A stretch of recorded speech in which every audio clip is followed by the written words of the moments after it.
Thank you so much, Senator Lummis. Senator Menendez.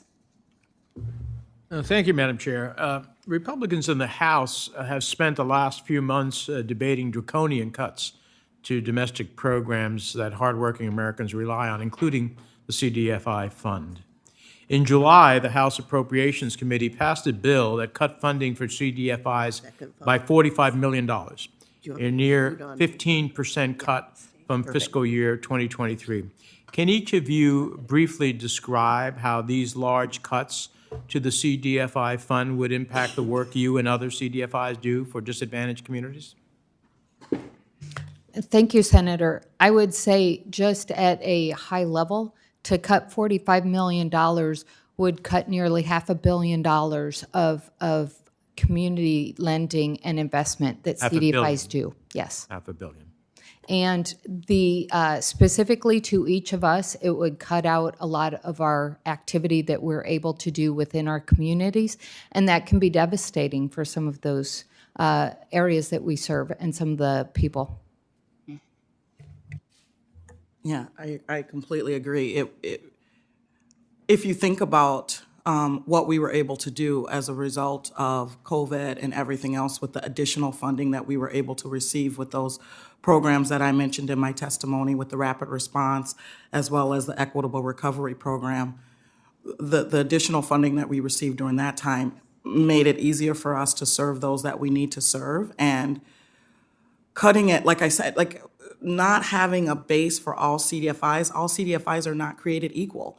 So not having a base, especially for our smaller CDFIs, it makes it really hard for us to get into the communities that we need to get into to provide the technical assistance and the training and the low interest loans that we provide. So if anything, during these times, especially now, with interest rates and everything else, more funding would be needed. And I would echo their comments as well. I think how it can affect generally the CDFI field, and we've heard this, is the ability to leverage funding. So when we look at what we're able to do with CDFI funds, leverage those funding with other long-term patient capital, we are going to be looking at a huge decrease in the amount of activity and loan volume in which we'll be able to provide to our respective clients.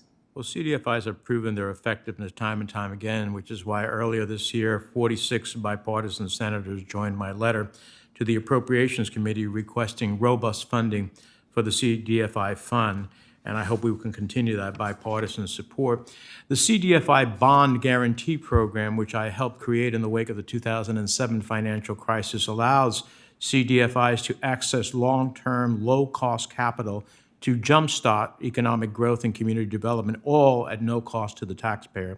The program has supported over $1.3 billion in affordable financing for community facilities, nonprofits, commercial real estate, other development projects. Ms. Nelmar, can you explain in greater detail how the CDFI Bond Guarantee Program helps these types of projects come to life? The CDFI Bond Guarantee Program provides, as you mentioned, long-term, lower-cost capital. So to access 30-year money, we cannot get that in the regular banking system. The cost of those funds to us is rather high to be useful for other than long-term investments such as housing, rental housing, properties, for example. We would greatly appreciate the Bond Guarantee Program Improvement Act to decrease that cost. Even a $10 million investment can make that much more accessible to many more uses in community development. Mm-hmm. And which is why I'm proud to be a co-sponsor of the chairlady's CDFI Bond Guarantee Program Improvement Act to further strengthen it. I think it can only be more powerful. Finally, Ms. Nelmar, can you talk about how CDFIs can help alleviate the lack of affordable housing supply in low-income communities? CDFIs are working on many avenues to increase housing, both rental and for sale single-family housing, and looking at pretty much any option we can come up with.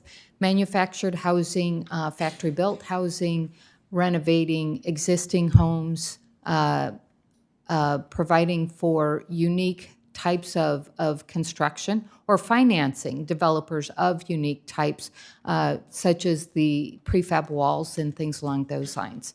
So we're working with others to help them help our communities. Thank you, Manager. Thank you, Senator Menendez.